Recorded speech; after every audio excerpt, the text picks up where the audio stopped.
দেখো আমার বাড়িতে দুয়ারে জল জমেছে। কোনো বৃষ্টি ফৃষ্টি ছাড়াই আমার বাড়িতে জল জমেছে।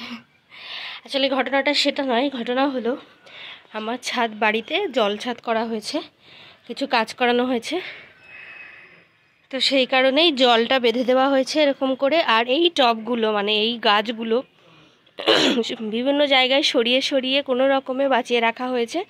আমি অনেক দিন এই গাছগুলোকে দেখতে আসতে পারিনি, যেহেতু খুব কাজ চলছে। দেখো এই এই এই দিকটা আমার করা হয়েছে রুফ গার্ডেনটা, যেটা আমি এখানে অনেকটা গাছ টাছ লাগাতে পারবো বলে এখানে এরকম একটা স্ট্রাকচার করে নিয়েছি। তো এই রকম স্ট্রাকচার আমার এই দিকটাতেও আছে, কিন্তু ওইগুলো অনেক বড় বড় গাছ, অনেক পুরনো গাছ, সেই জন্য আমি এদিকটাতে নতুন করে নিয়েছি।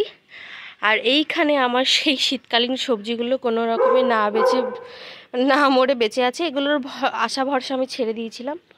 এইগুলো ফুল ফুটেছে, তারা ফুল ফুটে নিজেরাই করেছে। অনেক দিন কাজ চলেছে, অনেক দিন, এখনও কাজ বাকি রয়েছে কিছু, কিন্তু এগুলো এখন নিচে এসেছে বলে আমি তোমাদেরকে দেখাচ্ছি। এই দেখো ফুলকপিটা হয়েছে। এদেরকে আমি একদমই যত্ন করতে পারিনি, যখনই এদের বাড়ন্ত তখন যত্ন করতেই পারিনি, কারণ ছাদে আমি একদমই আসিনি। আর এইটা দেখো পার্পেল কালারের ফুলকপি, এটা আমার খুব শখের। গতবার লাগিয়েছিলাম হয়নি, এইবারটা হয়েছে, দেখে আমি মুগ্ধ হয়ে গেছি একদম। আর এই দেখো হলুদ ফুলকপি, এখানে আরও একটা হলুদ ফুলকপি আছে, মানে টোটাল 3টে হলুদ ফুলকপি আর 3টে হলো পার্পেল ফুলকপি। এই হলো একটা পার্পেল, আর ওই দিকে আরও একটা পার্পেল আছে। তো গাছগুলোর এই অবস্থায় মোটামুটি আছে। এই দিকেও দেখো অনেক ফুল টুল ফুটেছে। এটা হলো আমার সেই চেরি টমেটো, আমি শুধু লাগিয়েই রেখেছিলাম, তারপরে ওদেরকে আমি দেখতেই পাইনি যে ওরা কী অবস্থায় আছে।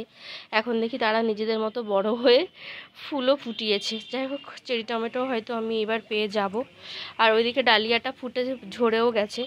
এই ফুলের গাছটা আমি শুধু এনে লাগিয়ে রেখেছিলাম এক জায়গাতে থোকা করে, সেখান থেকে মানে এই দুটো, এই শালপিয়ালি আর ওটা লাগিয়ে রেখেছিলাম, যে পরে আমি ওটাকে আলাদা আলাদা করে লাগাবো, কিন্তু সেই সুযোগটা আমার হয়নি।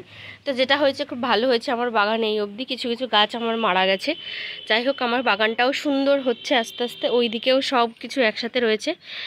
আর এই যে দেখো আমার ওইখানে মাচা করা ছিল, সেগুলো সব ভেঙে দিয়েছে। এই রুফ গার্ডেনের গাছগুলোতে একদমই জল দেওয়া হয়নি। আজকে বা কালকে ভাবছি একটুখানি জল দিয়ে দেবো। আমার আজকালের মধ্যেই বাড়ির কাজ, মানে এই জল ছাদ ফাদগুলো শেষ হয়ে যাবে, তারপর শেডের কাজ শুরু হবে। আর এখানে আরেকটা জিনিস যেটা তোমাদেরকে আমি দেখাবো, সেটা হলো এই দেখো একটা অ্যারেনিয়ামে 2 রকমের গাছ হয়েছে, বাই কালার। এটা আমার দেখতে কিন্তু ভীষণ ভালো লেগেছে। এটা কালকেই আমি প্রথম দেখলাম যে এরকম হয়েছে। আর এখানে অনেক গোলাপ ফুটেছে, দুর্ভাগ্যবশত আমি দেখতে পারিনি। আর এই দিকে দেখো এই সব এলোমেলো হয়ে গেছে এই গাছগুলোতে। আর এখানকার অনেক গাছ ছিল যেগুলো জল দেওয়া হয়নি বলে সব মারা গেছে।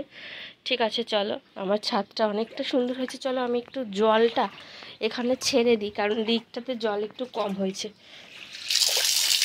তো কলটা ছেড়ে দিলে জলটা অনেকটা এখানটায় ঠিকঠাক হয়ে যাবে। আজকের মতো এখানে শেষ করলাম, টাটা।